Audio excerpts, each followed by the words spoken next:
Bihar APP की तैयारी जो कर रहे हैं, सिविल जज की परीक्षा छोड़ दिए हैं, डायरेक्ट एपीपी में ही लगे हुए हैं, वो ये मत भूलें कि केवल सिविल जज छोड़ने से ही एपीपी हो जाएगा। सिविल जज छोड़ने से आपका भार थोड़ा सा ज़रूर हल्का हो गया है, लेकिन अभी भी आपको बैठना नहीं है जब तक आपको सफलता अंतिम ना मिल जाए। इसलिए एपीपी में सफल होने का जो मैं यहाँ आपको राज बताने जा रहे हैं, उस मंत्र को ज़रा सा आप ध्यानपूर्वक सुनिए।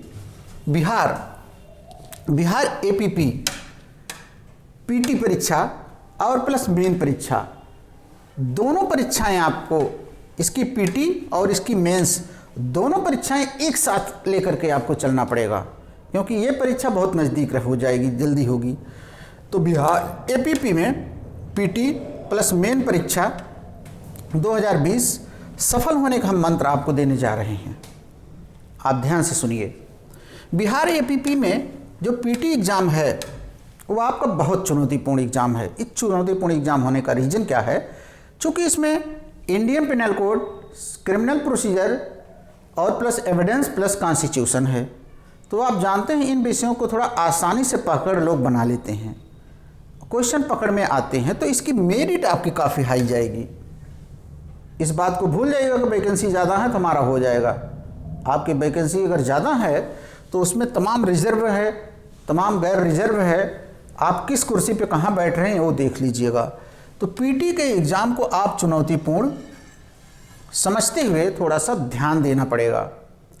इसके लिए मैंने क्या किया है, पीटी के आईपीसी, सीआरपीसी, एविडेंस और कॉन्स्टिट्यूशन, एक एक विषय के 500-500, 100-100 करके 5 सेट बनाएं। तो 500 क्वेश्चन आईपीसी, 500 सीआरपीसी, 500 एविडेंस और 500 कॉन्स्टिट्यूशन के, इतने क्वेश्चन का अभ्यास अगर हो जाए तो 2000 क्वेश्चन आपके पास आ जाएंगे। 2000 क्वेश्चन के माध्यम से इस परीक्षा को हम आपको निकलवा देंगे। अर्थात इनका ऑब्जेक्टिव आईपीसी, सीआरपीसी, एविडेंस यानी 1500 क्वेश्चन 5-5 पेपर से, और कॉन्स्टिट्यूशन का एक, तो आप पीटी इस तरीके से हो जाएंगे। लेकिन हम पीटी होके क्या करेंगे? हमारा तो इतिहास बन गया पीटी 35-34 साल तक।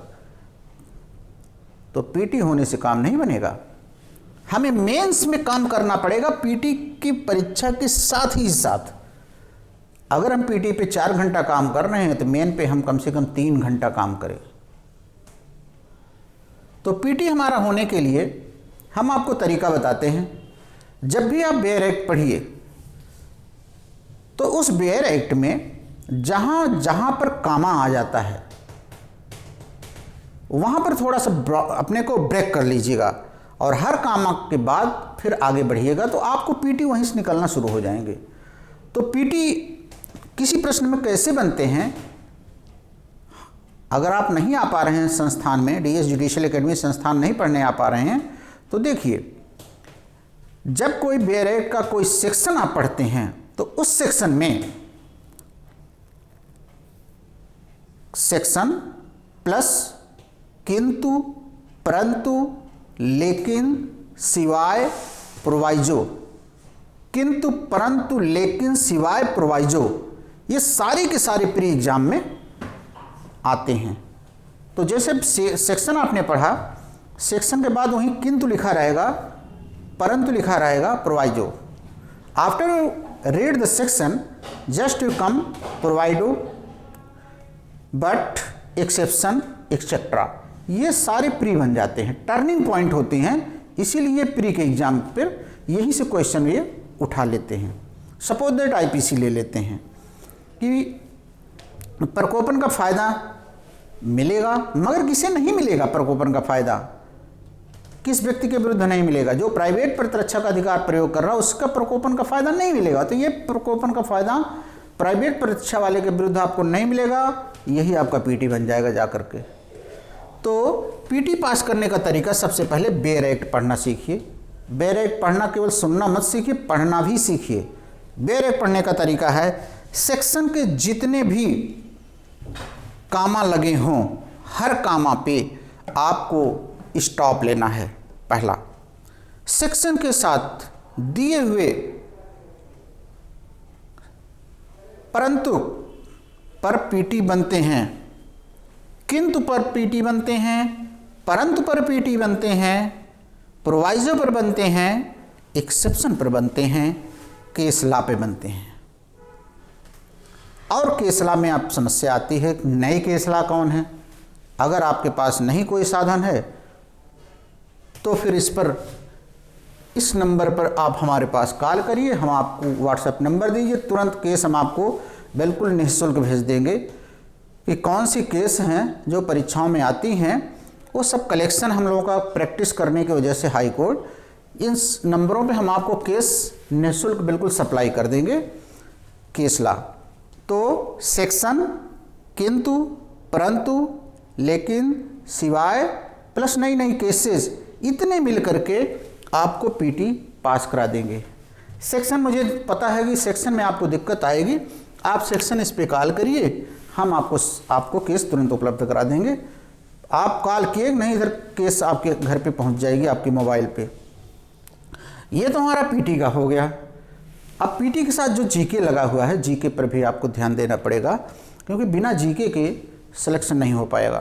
क्योंकि स्कोरिंग कैसे बैलेंस किया जाए, किसी भी परीक्षा को पास करने के लिए बैलेंस होना बहुत ज़रूरी है। अब आइए हम मेन पे चलते हैं। मेन पे कैसे हम पास करें, तो मेन की पढ़ाई प्री के साथ साथ, आप प्री के मास्टर नहीं, प्री के साथ साथ चलना पड़ेगा। आप 3 घंटा ज़्यादा से ज़्यादा पीटी पे ध्यान दीजिए और 1-2 घंटा जीके पे और प्लस 2 घंटा प्रतिदिन मेन पे ध्यान दीजिए। तो कुल मिला के 5-6-7 घंटा, 7 घंटा आप पढ़िए, बाकी 17 घंटा घूमिए टहलिए, जहाँ भी करना हो कर लीजिए।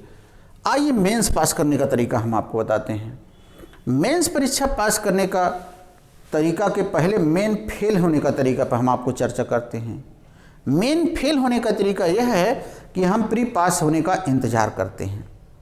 जब हम प्री पास होने का इंतज़ार करते हैं तो हम प्री पास भी हो जाते हैं, लेकिन पास होने के बाद हम मेन पास करने के तरीके की खोज करते हैं, तो फिर खोज करने में हमें काफ़ी टाइम लग जाता है, फिर हमारे पास मटेरियल नहीं आ पाता है।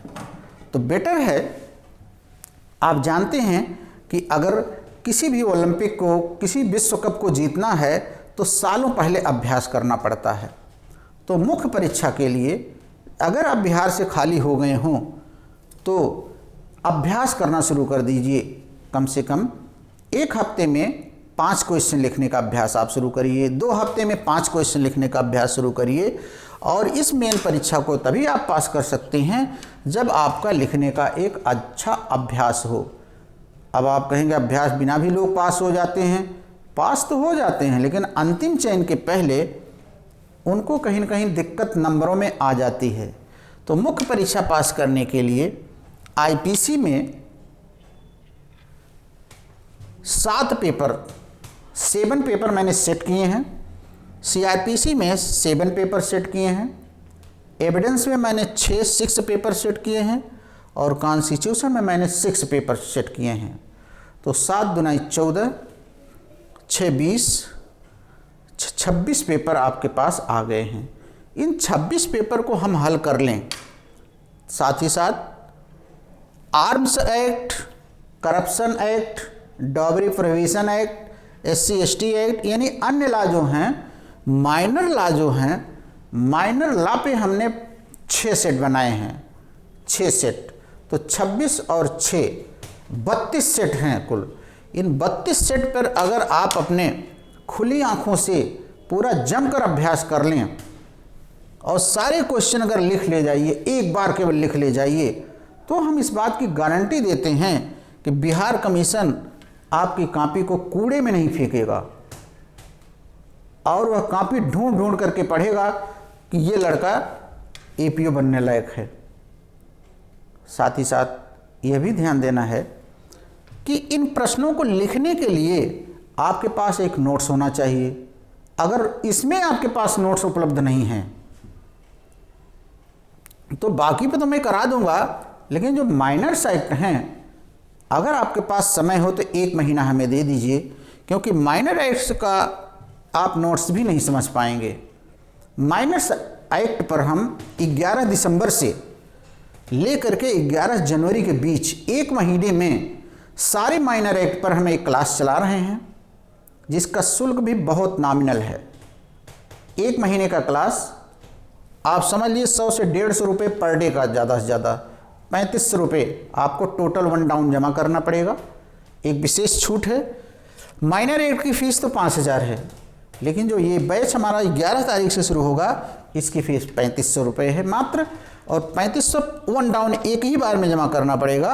और एक महीने में कंप्लीट माइनर एक्ट जितने हैं 5-6 एक्ट हैं पूरा पढ़ा के कंप्लीट सबका नोट्स लिखा करके टेस्ट करा करके हम आपको छोड़ देंगे। इस तरीके से हम पीटी के साथ मेंस एक साथ आपको करा देंगे और फिर आप सफल हो जाएंगे। क्योंकि जॉब पाने के लिए तो कोई भी जॉब आप कर सकते हैं, लेकिन अपने पसंद का जब जॉब रहेगा तभी आपका मन उस जॉब में लगेगा, अदरवाइज फिर आप जॉब को बीच में छोड़ेंगे। एपीओ में होने का फ़ायदा ये है, जो लड़के 35 प्लस हों वो एपीओ में ही जाएं सिविल जज छोड़ करके, क्योंकि एपीओ में जाने के बाद फिर आप डिस्ट्रिक्ट जज की तैयारी कर सकते हैं सीधे, और फिर आपका डिस्ट्रिक्ट जज में हो जाएगा तो आपकी संतुष्टि ज़्यादा होगी। तो ये रहा एपीओ, पीटी और मेंस को पढ़ने का मूल मंत्र, सफल होने का मूल मंत्र। सभी छात्रों को जो आज एग्ज़ाम दे रहे हैं 6 दिसंबर को, अपनी परीक्षा को पास करने के लिए बहुत बहुत शुभकामनाएं।